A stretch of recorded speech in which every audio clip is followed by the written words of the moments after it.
Community voice.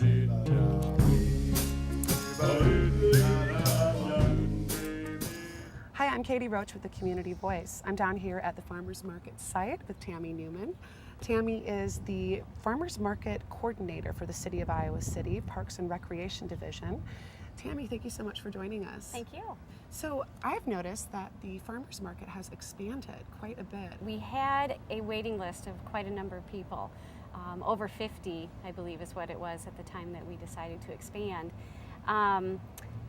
We had people that had been on that list for 5 to 8 years, and just couldn't get in. And so we decided that we would approach the parking division and see if they would be willing to let us use the entire first floor on Saturdays.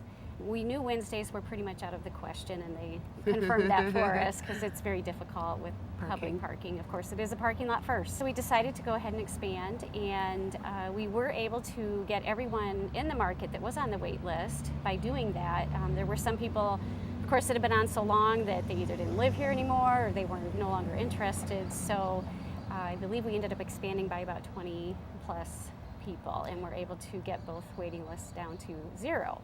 And with that expansion, it seems like the diversity at the market has really gone up. There's It has. different kinds of vendors. Yes.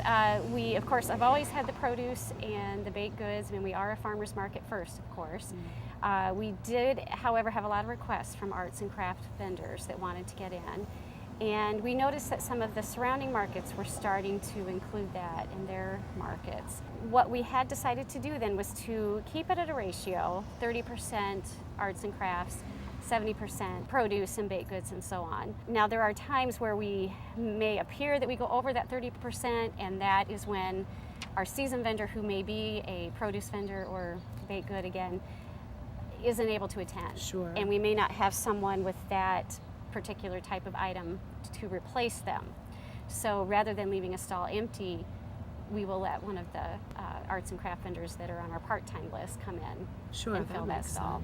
So, because I know that the question has come up, and that's the explanation for that. But the general rule of thumb, regardless of whether you're vending food items or craft items, is that it must be grown or produced by the individual. Exactly. That's our number one rule, is that whatever you sell needs to be made or produced by yourself. Which really does help to keep the market local, which I think that's more than a fad right now. Absolutely. I mean, you hear the term often, buy fresh, buy local, and that's so important to many people.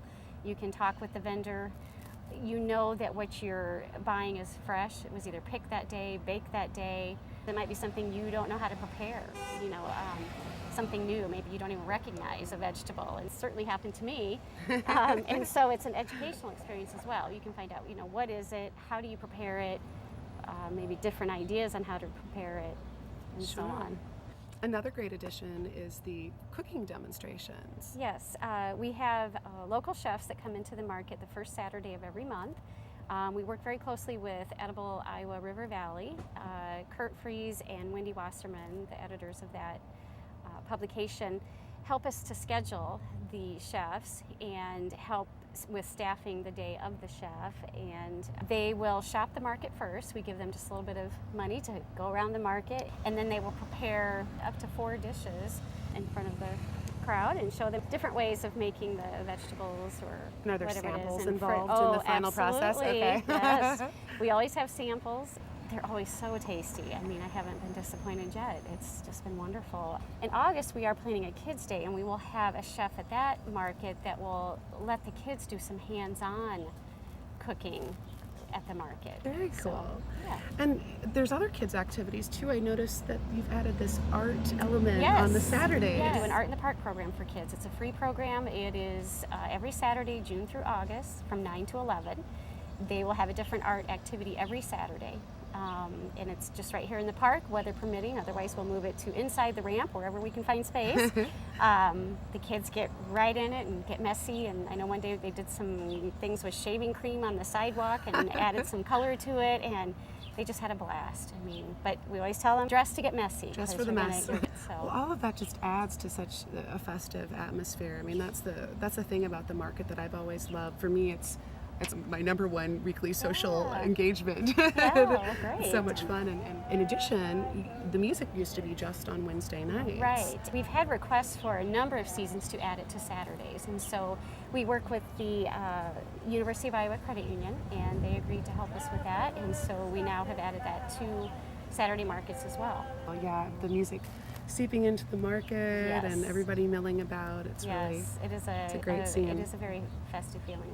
well, thank you so much for Thank all the you. information about the market. And the farmers market is on Saturdays. 7:30 to 11:30 on 11:30. Saturdays, and 5:30 to 7:30 on Wednesday evenings. And right here down at the Chauncey Swan parking ramp, Yes. right across from City Hall.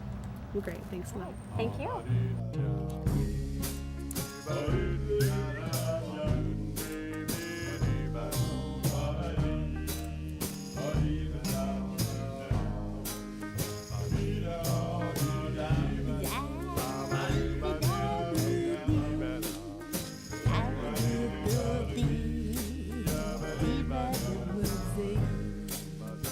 Early one morning, I walked out alone. I looked down the street, no one was around. The sun was just coming up.